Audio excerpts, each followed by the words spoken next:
देखिए ये in straight words democracy की हत्या है। एक मैंडेट है जिसके अंदर एक इलेक्टेड गवर्नमेंट है कि इलेक्टेड गवर्नमेंट को अगर आप इस तरीके से डिटेन करोगे तो दिस इज़ कम्प्लीटली की अनाकी है।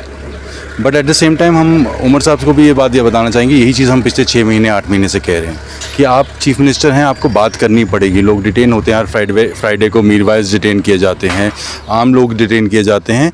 आपको ये चीज़ आज आपको ये बात समझ आई कि डिटेंशन या स्टॉपेज क्या होती है। ये चीज़ वो है जो लोग महसूस करते आ रहे हैं और आई थिंक हाई टाइम है कि चीफ मिनिस्टर को समझना चाहिए कि रेड लाइन जो है वो क्रॉस कर चुकी है administration. He has to stand up, he has to basically stand up for the people of Jammu and Kashmir and he has to speak. अगर इलेक्टेड गवर्नमेंट को ऐसे डिटेन किया जाए, आप हिसाब लगा लें कि आम आदमियों का क्या हाल हो रहा होगा कश्मीर में। It's a very bad state of affairs and I think it's a high time जब उमर साहब has to get up and he has to understand कि सिचुएशन क्या है ग्राउंड पे and enough of palm greasing, enough of cordial relation, coziness with the central government.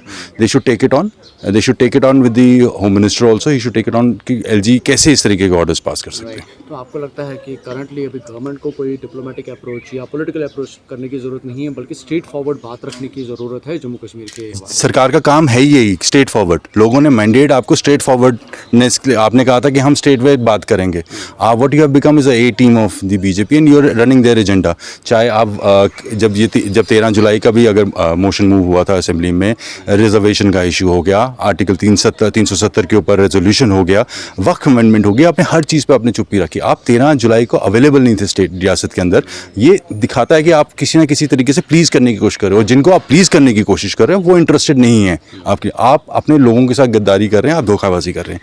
I think he should stand up and he should show some spine here. क्योंकि PDP ने इससे पहले भी इसके बारे में स्टेटमेंट दिया था कि जब 13 जुलाई के बारे में बात चल रही थी असेंबली में, तो पीडीपी ने, ये नेशनल कॉन्फ्रेंस ने अपना कोई क्लियर स्टैंड उस टाइम पे भी नहीं दिखाया, जिसका जो खामियाजा जो है करंटली हमें देखने को मिल रहा है कि बैरिकेशंस हो गई या लोगों को अलाउ नहीं किया गया। तो आपको लगता है कि अगर उस टाइम पे असेंबली के टाइम पे नेशनल कॉन्फ्रेंस ने इस बात को ऐवान में उठाया होता तो पॉसिबली शायद आज इस तरह की सूरत हाल नहीं देखने को मिलती? तो लोगों की विल है, 50 MLA हैं आपके पास, आपकी जैसे पॉलिटिकल विल फॉर इट। आपको मैंडेट मिला हुआ है, you have to stand up and you have to talk, do the talk. आपको काम करके दिखाना। बार बार बात करते हैं, आपसे कोई पूछता है कोई सवाल, आप कहते हैं अगर मैं नहीं करता तो क्या हो जाता। This arrogance have to go.